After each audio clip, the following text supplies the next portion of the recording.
పాటు BJP కురువృద్ధుడు LK Advani, అదేవిధంగా వ్యవసాయ పితామహుడు హరిత విప్లవ పితామహుడు స్వామినాథన్తో పాటు మొత్తం ఈ ఏడాది 5 మందికి భారతరత్న ఇవ్వడం జరిగింది. దీనికి సంబంధించిన వాటితో ఒకసారి మనం గమనిస్తే తెలంగాణ రాజకీయాలతో పాటు దక్షిణ భారతదేశం నుంచి ఈ దేశానికి ప్రధానమంత్రి అయినటువంటి ఒకే ఒక్క వ్యక్తి, ఒక్కడు పివి నరసింహారావు చెప్పుకోవచ్చు. ఇక సమైక్య ఆంధ్రప్రదేశ్కి ముఖ్యమంత్రిగా, అనంతరం కేంద్ర మంత్రిగా బాధ్యతలు నిర్వహించడం జరిగింది. అనంతరం ఈ కాంగ్రెస్ పార్టీకి పూర్తి మెజార్టీ రానప్పటికీ మైనార్టీ ప్రభుత్వానికి 5 ఏళ్ల పాటు సంపూర్ణంగా ప్రధానమంత్రిగా ఈ దేశానికి బాధ్యతలు నిర్వహించడం జరిగింది పివి నరసింహారావు. అనేక సంస్కరణలు తీసుకొచ్చిన మహామేధావి, బహుభాష కోవితుడు, 17 భాషల్లో అనర్గళంగా మాట్లాడగల మహానాయకుడు, మేధావి పివి నరసింహారావు. ఈయనకు సంబంధించిన వార్త ఒకసారి చూస్తే భారతరత్నం పివి ఆర్థిక సంస్కరణలు యుగకర్తకు అత్యున్నత పురస్కారం. మాజీ ప్రధాని చరణ్ సింగ్ కు హరిత విప్లవ పితామహుడు ఎంఎస్ స్వామినాథన్ కూడా అవార్డు రావడం జరిగింది. దక్షిణాది నుంచి తొలిసారిగా భారతదేశ ప్రధానిగా బాధ్యతలు చేపట్టడమే కాక దేశానికి ఆర్థిక సంస్కరణల పదాన్ని వేసిన తెలుగు బిడ్డ పాములపర్తి వెంకట నరసింహారావుకు కేంద్ర ప్రభుత్వం భారతరత్న పురస్కారాన్ని ప్రకటించింది. పివితో పాటు మరో మాజీ ప్రధాని రైతు నేత చరణ్ సింగ్, విఖ్యాత వ్యవసాయ శాస్త్రవేత్త, భారత హరిత విప్లవ పితామహుడు స్వామినాథన్ కూడా ఈ పురస్కారాన్ని ఇవ్వనున్నట్టు శుక్రవారం తెలియజేసింది. ఇప్పటికే బీహార్ మాజీ సీఎం కర్పూరి ఠాకూర్, బీజేపీ కురువృద్ధ నేత ఎల్కే అద్వానీలకు భారతరత్న ప్రకటించిన విషయం తెలిసిందే. ఈ విధంగా ఒకే ఏడాది 5గురికి దేశ అత్యున్నత పురస్కారం ప్రకటించడం ఇదే ప్రథమం. 1999లో 4గురికి భారతరత్న ఇచ్చారు. పివి, చరణ్ సింగ్, స్వామినాథన్ కు భారతరత్న పురస్కారంపై ప్రధాని మోడీ ట్విట్టర్లో స్పందిస్తూ వారి సేవలను గుర్తు చేసుకోవడం జరిగింది. ఇక పివి నరసింహారావుకు సంబంధించి ప్రత్యేకంగా మనం ఒకసారి గమనిస్తే ఆయన జీవితం ఏంటి, ఆయన జీవన శైలి ఏంటి, ఆయన భారతదేశం కోసం ఎలాంటి సంస్కరణలు తీసుకురావడం జరిగింది, విదేశీ విధానంలో ఇతర దేశాల నుంచి ఏ విధంగా మేలు పొందాలి, ఇతర దేశాలతో ఏ విధంగా దోస్తానం చేయాలి, సఖ్యత కొనసాగించాలి, అదేవిధంగా భారతం దేశం అనేది ఇక్కడ ఆధునిక రంగంలో కానీ అణ్వాయుధంలో కానీ అభివృద్ధి చెందిందనే కోణంలో ప్రధానమంత్రిగా పివి నరసింహారావు ప్రపంచ దేశాలకు చాటి చెప్పడం జరిగింది. ఆయనకు సంబంధించిన వార్త చూస్తే భారత రాజకీయాల్లో అరుదైన మేధావి, ఆర్థిక సంస్కరణల ద్వారా దేశం ఆర్థిక సామాజిక రూపురేఖల్ని పరివర్తనం చేసి అభివృద్ధిని ఎజెండాగా మార్చిన రాజనీతిజ్ఞుడు, మైనార్టీ ప్రభుత్వం అయినప్పటికీ 5 సంవత్సరాలు స్థిరంగా దేశానికి నాయకత్వం అందించిన చాణక్యుడు, అమెరికా, బ్రెజిల్ తదితర దేశాలతో వినూత్న సంబంధాలు ప్రారంభించి లుక్ ఈస్ట్ విధానం ద్వారా దేశ విదేశాంగ విధానాన్ని కొత్త పుంతలు తొక్కించిన దౌత్య నీతిజ్ఞుడు అయిన పివి నరసింహారావుకు ఆయన మరణించిన దాదాపు 2 దశాబ్దాలకు భారతరత్న లభించింది. 1991 నుంచి 96 మధ్య ప్రధానిగా ఉన్న పివి నరసింహారావు భారతదేశ ఆర్థిక వ్యవస్థ తీరుతెన్నులను ఏ విధంగా మార్చారు, దేశానికి ఆయన చేసిన కృషి ఏమిటి, ప్రధానిగా ఆయన నిర్వహించిన పాత్రపై ఆంధ్రజ్యోతి ఢిల్లీ బ్యూరో ప్రత్యేకంగా అంశాలను ప్రచురించడం జరిగింది.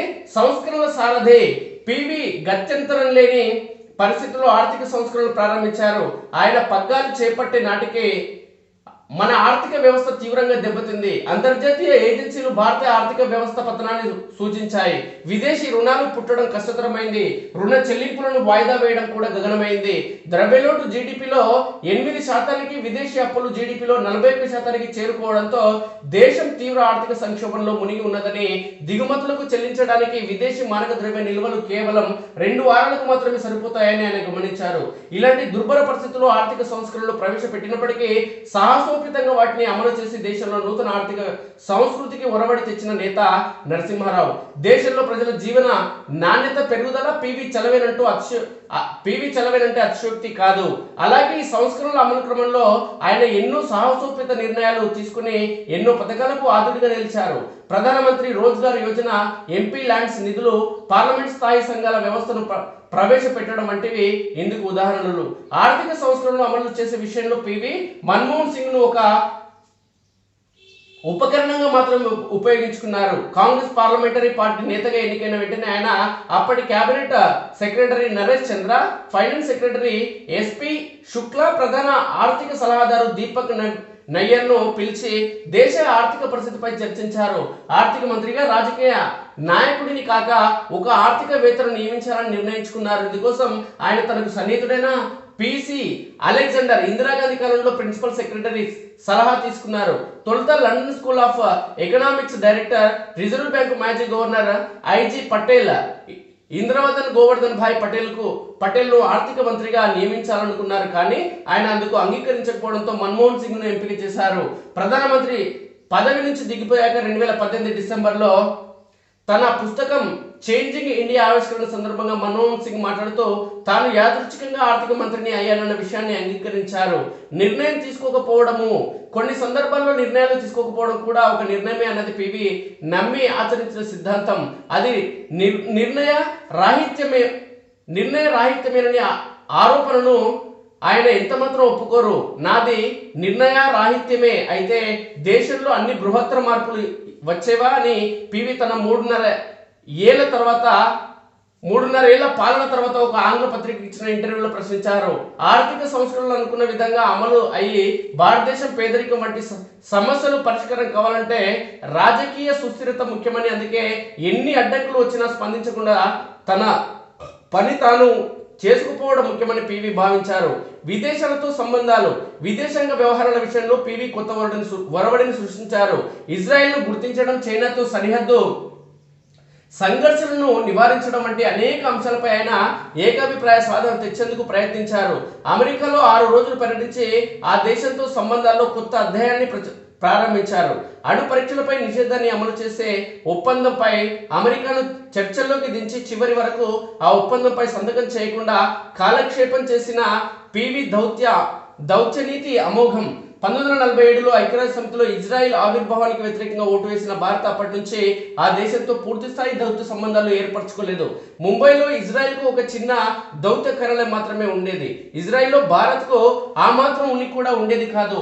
పివి నరసింహారావు ఈ పరిస్థితిని మార్చివేశారు.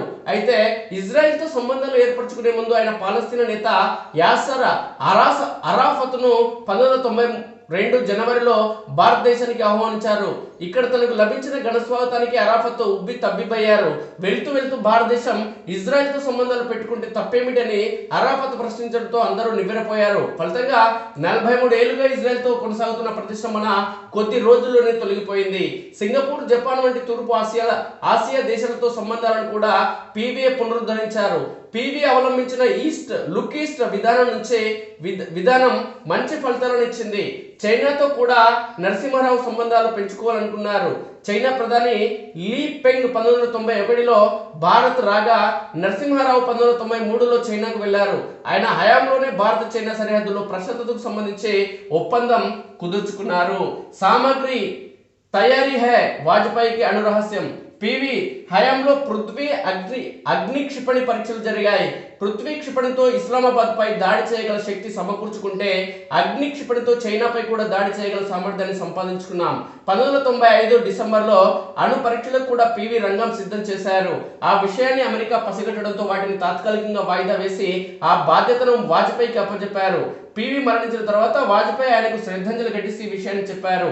అణు పరీక్షల నిజమైన ఘనత పివిదే. ఆయనే అణు పరీక్షలకు సిద్ధం చేసి సామాగ్రి తయారీ అని నాకు చెప్పారని గుర్తు చేసుకున్నారు. ఐక్యరాజ్య సమితికి వాజ్పేయిని పంపి అంతర్జాతీయ నివేదికలపై పాకిస్తాన్ ప్రతినిధులు కశ్మీర్ సమస్యను లేవనెత్తకుండా ఉండేందుకు ప్రధాన ప్రతిపక్షమైన భారతీయ జనతా పార్టీని ఉపయోగించుకోవడం పివి బుద్ధి కుశలతకు నిదర్శనం. 1991లో ఆస్ట్రియాలో యూరోపియన్ పార్లమెంట్ నిర్వహించిన సదస్సుకు బీజేపీ లోక్సభ పక్ష నేత అద్వానీ, కాంగ్రెస్ నేత మణిశంకర్ అయ్యర్ను పంపించారు పివి. ఆ తర్వాత 1994లో జెనీవాలో ఐక్యరాజ్య సమితి మానవ హక్కుల కమిషన్ సదస్సుకు అటల్ బిహారీ వాజ్పేయిను ప్రతినిధిగా పంపారు. నేషనల్ కాన్ఫరెన్స్ నేత ఫారూక్ అబ్దుల్లా, విదేశాంగ సహాయ మంత్రి సల్మాన్ ఖుర్షిద్ భారత్ తరపున ఆధునిక ముస్లింలుగా రంగంలోకి దిగడం జరిగింది. ఇక భారత ప్రధానమంత్రిగా బాధ్యతలు చేపట్టిన పివి నరసింహారావులో సాహితీ మూర్తి కూడా కనిపించడం జరుగుతుంది. కాంగ్రెస్ పార్టీ 1991 ఎన్నికల్లో పివికి టికెట్ కేటాయించలేదు. మరోవైపు తమిళనాడు కుర్తాలంలోని సిద్ధేశ్వర పీఠాధిపతిగా బాధ్యతలు స్వీకరించాలంటూ పీఠం నుంచి ఆయనకు సందేశాలు వస్తున్నాయి. ఎన్నికల్లో టికెట్ కూడా రాకపోవడంతో ఆయన రాజకీయ జీవితానికి చుక్క పెట్టి ఆధ్యాత్మికం వైపు అడుగు వేయాలని నిర్ణయించుకున్నారు. ఈ మేరకు పీఠానికి సంకేతాలు కూడా పంపారు. కానీ విధి ఆయనకు మరో బాధ్యతను అప్పజెప్పబోతున్నట్లు విషయం ఆయనకు అప్పటికే తెలియలేదు. అనూహ్యంగా రాజీవ్ గాంధీ హత్య గురి కావడం, సోనియా గాంధీ పార్టీ పగ్గాలు చేపట్టడానికి నిరాకరించడంతో పార్టీ బాధ్యతలను ఎవరికి అప్పజెప్పాలన్న ప్రశ్న తలెత్తింది. జనంలో కరిష్మా ఉన్న అతిరత మహారథుల్లాంటి నేతలను కాదని సొంత బలం లేని పీవీకి పార్టీ పగ్గాలు అప్పగించాలని సోనియా తీసుకున్న నిర్ణయం దేశ చరిత్రని మార్చివేసింది.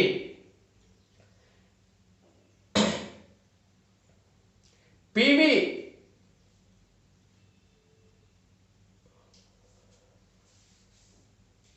ఇక బహుభాష కోవిదుడు పివి నరసింహారావు. పివి నరసింహారావు బహుభాష కోవిదుడు అనే విషయం అందరికీ తెలుసు. ఆయనకు 17 భాషలు వచ్చు. తెలుగు, ఉర్దూ, తమిళం, కన్నడ, సంస్కృతం, Oriya, Marathi, Bengali, Gujarati, French, Spanish, Persian, German, Arabic, English తదితర భాషలు చక్కగా మాట్లాడేవారు. సంభాషించడమే కాదు, ఒక భాషలో పుస్తకాలను మరో భాషలోకి అనువదించే స్థాయి సాహిత్యం ఆయనది. మహారాష్ట్రలోని పూణేలో బిఎస్సి చదివినప్పుడు మరాఠీ భాషను క్షుణ్ణంగా నేర్చుకున్న ఆయన అక్కడి ప్రముఖ రచయిత హరినారాయణ్ ఆమ్టే నవలను అబలా జీవితం పేరుతో తెలుగులోకి అనువదించారు. అలాగే విశ్వనాథ వారి 1000 పడగలను హిందీలోకి సహస్రఫన్ గా అనువదించారు. వేరే దేశాల అధ్యక్షులు, ప్రధానులు వస్తే వీలైనంత వరకు వారి భాషలోనే మాట్లాడారు.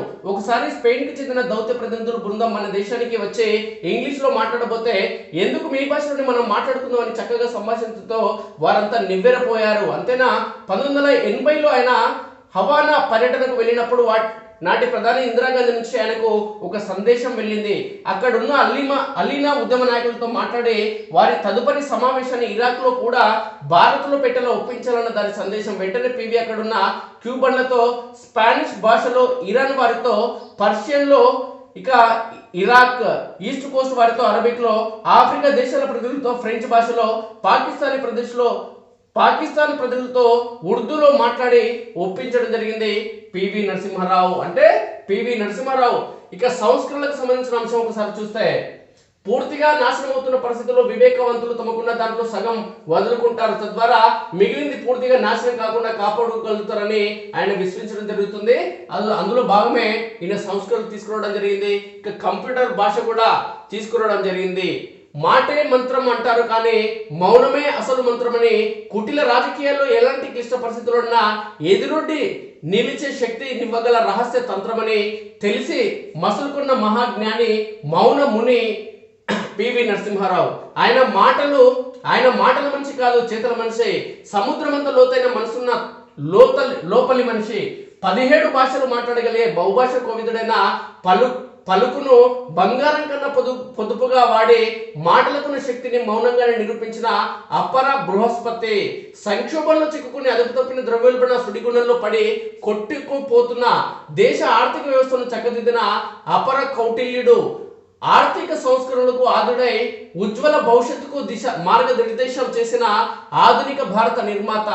నిప్పుల గుండం లాంటి నిత్య అసమ్మతిని నిమ్మలంగా ఎదుర్కొంటూనే ముఖ్యమంత్రిగా ఇక్కడ భూ సంస్కరణలు, ప్రధానిగా అక్కడ ఆర్థిక సంస్కరణలతో పచ్చటి భవితకు బాటలు వేసిన చాణక్యుడు.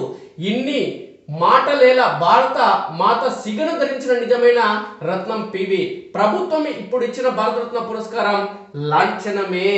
ఇది భారత ప్రధానమంత్రిగా బాధ్యతలు చేపట్టిన తెలుగు వ్యక్తి యొక్క అపర మేధావి శక్తి మన పివి నరసింహారావు యొక్క ఔన్నత్యం.